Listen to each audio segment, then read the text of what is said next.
Cassie Howard is a mixed bag. I know a lot of people don't like Cassie because she stole Maddy's boyfriend, but hey, I think this stems from a lot of trauma, a lot of childhood problems. Like a lot of you watching this right now, Cassie is just misunderstood. Let me explain.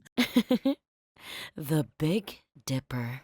A lot of people in the Euphoria community share the sentiment that Cassie is a but I think it's deeper than that. You can't just see her actions and be like, yeah, this is disgusting. This is the most horrendous thing I've ever seen.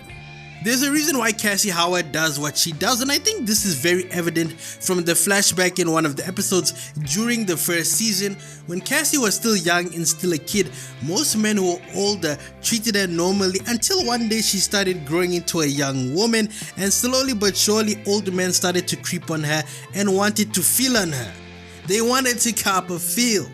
I think this is something that a lot of girls experience. You could have been going to school and your bus driver never really used to look at you a certain way, but as you go from elementary school to middle school, he starts to stare for a little bit too long.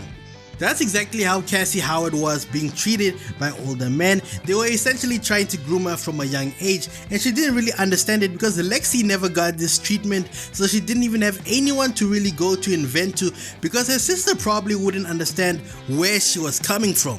During her childhood, her dad left the home and used to tell her that he's gonna come back, but we all know what happened. He went to go and buy some milk. He used to come around every once in a while, and then he would only come when he wanted substances. Substances that I can't say because it goes against YouTube's terms of service. That's how deep in he was. But Cassie would be waiting and waiting, and the old man just never pitched, and one day she never saw him again.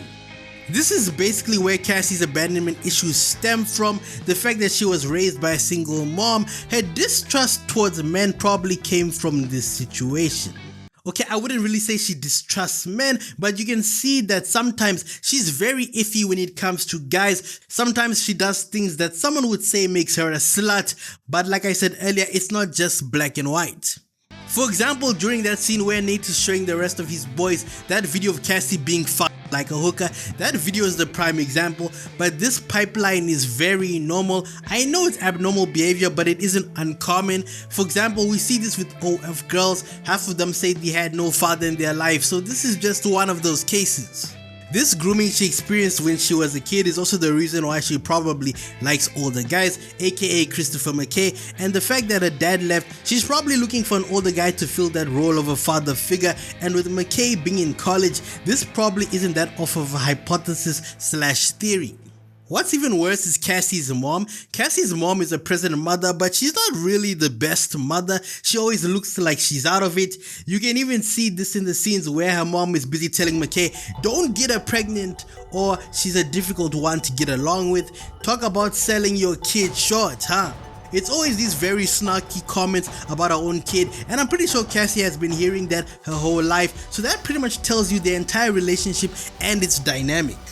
It's not the healthiest. I'm surprised Cassie never tried to run away from home. I would have attempted suicide if that was me. This is the same with Lexi. We never really see Lexi and Cassie talking for that long. Lexi said it herself, it's always as though Cassie wants to be the center of attention. Either that or Cassie always makes everything about herself.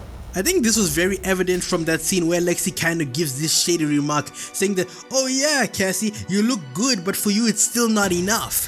So you can see that Lexi feels as though men don't give her attention, and people in general always overlook Lexi and focus on her sister Cassie Howard. Cassie definitely likes attention, even if she's not really that interested in taking it all the way to third base. For example, during the Halloween party, she meets this guy from her school who's dressed up as Ted Bundy, and she feels like he wants to sleep with her. But deep down inside, she knows it's not right because she's still with Christopher McKay. In any case, she likes the fact that this guy is busy chasing her, and it makes her feel good about herself that there's a guy who seems to be genuinely into her, but we quickly come to learn that this guy just wants to bend her over and put his pecker inside of her, if you get the drift. This guy was so hard, he was begging for her to feel how hard he is, and what's even worse, she couldn't resist. She felt his dick, and the look on her face tells us how bricked up this dude was. This man was practically begging, telling her it hurts, and how she's blue balling him. Begging for pussy while being tipsy is unacceptable. What a fucking simp. Eventually she leaves the party and realizes that this guy is a complete asshole, but then all of this character development, good foresight and astute observing pretty much becomes redundant in the second season because then she starts hooking up with Nate, the most toxic dude ever, but this just goes to show that nice guys finish last and Nate is just a prick who won. Jacobs ended up sleeping with Cassie, but this obviously all stems and links back to her childhood. She just wants someone to like her and be with her, even if he's not the best suitor. You could say that McKay was an okay fit, but then I'm also starting to feel like McKay slowly has his own toxic traits. For example, what was that whole ordeal when he was at the college party and then he went to the bathroom to cry like a loser, but he still wanted to show that he's a quote-unquote alpha male, so to speak. So he wanted to finish the job and sleep with her. It was very like, I don't know, but that scene made me feel some type of way. That's why Cassie was busy crying, because she felt as though she was her old self from that video that McKay saw, the one that Nate was passing around like a blunt to his boys. She felt like an object. Lexi's words about Cassie just being unsure of herself during that confrontation scene where she was saying that, oh Cassie, you make everything about yourself, it just gets reiterated and revisited again in season 2 when Cassie starts dressing like a Maddy because she wants to impress Nate. Nate is busy ignoring her, he doesn't want to talk to her, he's playing psychological warfare tactics on her and it's clearly working. He doesn't really want to pretend like he knows her because he doesn't want Maddy to see that, oh, my ex-boyfriend is now hooking up with my BFF. It's just bad for business, even Nathaniel knows that. Nate knows it'll be hard to get Maddy again if she finds out that they're sleeping together, but Cassie on the other hand, she tries to impress him by any means. She even has this vigorous and very meticulous routine for doing her hair and makeup before she goes to school to try to impress him, but he just swerves her like she's nothing. So that just goes to show that Cassie essentially has low self-esteem, and these issues all link back to her messed up childhood. It's not her fault. If anything, just like most of the other girls in Euphoria, Cassie is just a victim. I'm just gonna keep it a buck. It's very evident that Cassie also has codependency problems. This probably stems from her abandonment issues due to her father. The reason I say this is because look at her and McKay. Due to her being in a relationship with McKay, she pretty much does whatever he says. This is evident from when he tells her what to wear when they go to the college party, and also due to the fact that he convinced her into getting an abortion. She didn't really want to do it, but because she likes McKay, she obliged because she wants to please him. She's a people pleaser. It's the same with Nate when he sees her at the convenience store by the gas station.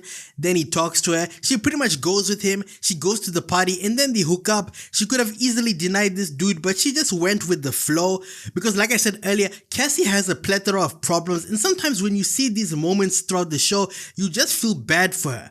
Like, it's not her fault that she isn't ugly, so all these boys just want to take advantage of her and put their seed inside of her. After all is said and done, Cassie Howard did nothing wrong. Hey, if you enjoyed this video, consider watching one of the two on your screen right now. And don't forget, villains tell the best stories.